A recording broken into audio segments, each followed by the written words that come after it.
Rachel Joseph, and I'm a former Muslim.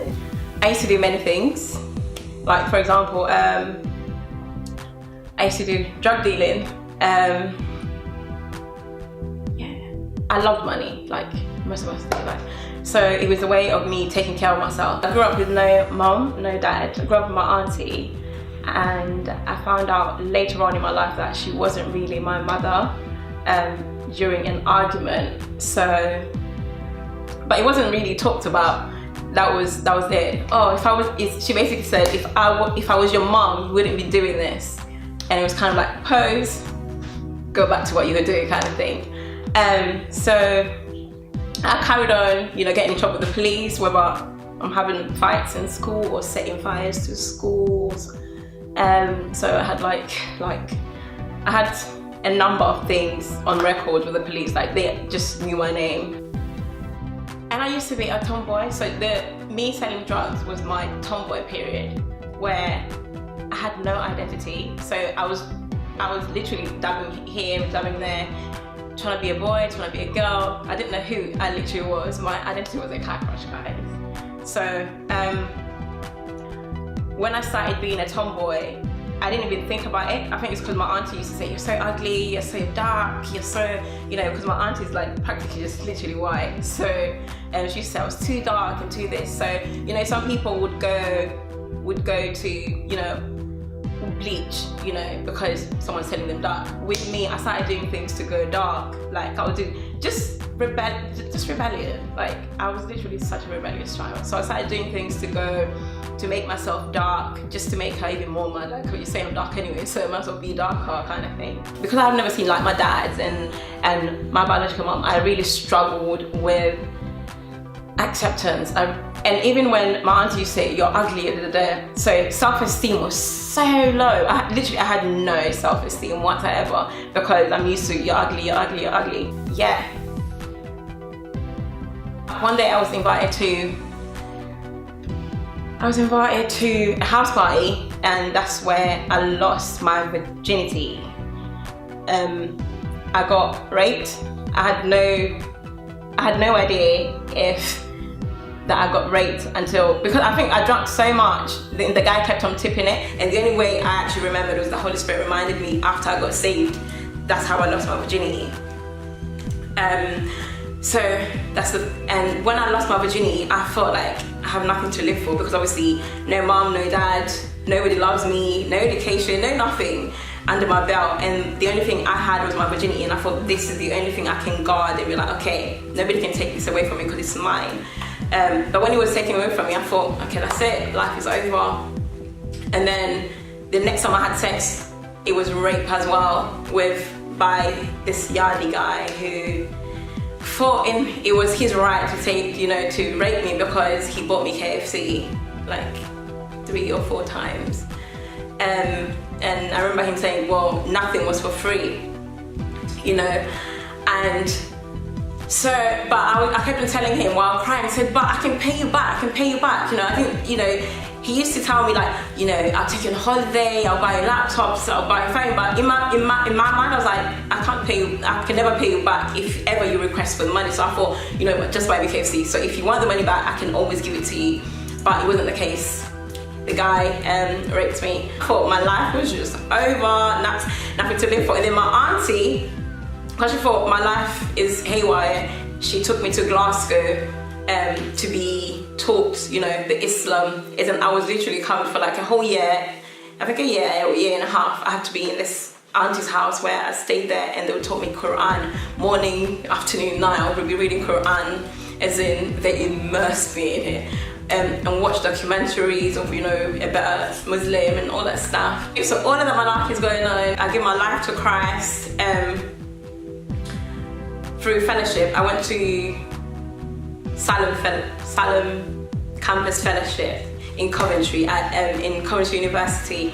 I went to visit, and they had this video about, how the father's love to his son. And to me, for the first time, I was like, oh, God loves, because I thought, God doesn't love. I called him all manner of names, but this time I was like, whoa, Okay, I go and I carry on going, and every time I went, they were talking about how God loves them and the relationship between God and the human. They were talking about it as though it was boyfriend and girlfriend. And I was so confused to why it was put that way. So I kept on going out of curiosity. I think I want to know that God, because the God that I knew, that love is not there. So I kept on going. About a month and a half or so, I gave my life to Christ, and then I kept on going, but I didn't tell my family till about 3 months later, because I used to literally read my Bible at home, but I will hide it as soon as my auntie comes in or anybody comes in. I'll hide it because Muslims, they're a bit they can be a bit over the top, or they're very protective of their religion, like this, you're ours, you can't step out kind of thing. Eventually they were like, no, in order to be, they disowned me, but they said in order to be part of our family, part of the family and stuff like that, you have to be a Muslim. But anyway, they gave me 2-3 days or so to think about it. Before I slept, they called a meeting with all these sheikhs and everything, all these big people in Islam, and I sat in the middle, and they asked me, and they showed me all these videos about the people that used to be Muslims.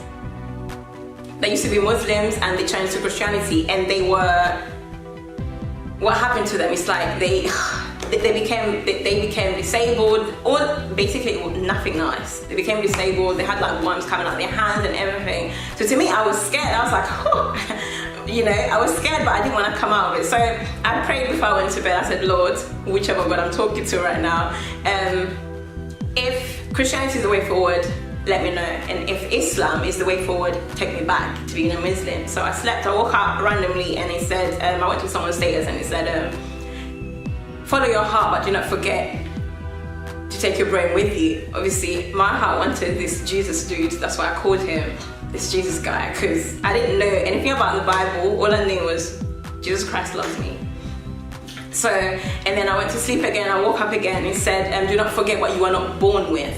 And to me, it went to my little sisters and my little brothers, because I'm like, I was scared to leave them, but that literally gave me so much peace, that do not be scared to leave what you were not born with, because even twins, like, you're not gonna be dying like stuck to each other. And that was literally my answer to Christianity is the way forward, and I stuck to it, and I went to tell them, and my auntie was so angry, and my stepdad was there crying. My auntie was just like, so she came to me, she said, oh, so you're gonna leave your siblings just like that? And obviously, that's pulling a string. Those are my babies, and I felt so scared of leaving them. But all of a sudden, I was like, no, like, I want Jesus. And she said, if it's freedom that you want, I can buy you a car, I can get your own apartment. And she had that money, she could do that. She had that money. But at that point, there's a point where I wanted those things, but when I experienced the love of God, I couldn't. Like, it meant nothing. Those cars, the apartment, it meant nothing to me. And I said, no, I want Jesus, and I walked away. And I stayed from hostel to hostel to hostel, because obviously I didn't have anywhere to stay. I started going to church. It was very different atmosphere. Because even when I was at home, before I told my parents I was there, I used to lie to go to church. I used to I'm going to a community centre to volunteer, but really truly I was going to church. Cool. And then, so I got saved, and now, long story short, I've been adopted. I've been adopted by a Nigerian mother and a sister, and she is amazing. She's amazing. I've learned the love of God through her, like the acceptance and and I used to be so confused, like, gosh, like, why are you asking about me? Like, because I've never been one to be asked, oh, what are you doing? Are you okay? But she was like, everything God was this woman embodied, and I learned to be embraced, I learned to be loved, and I learned to have my own identity in Christ.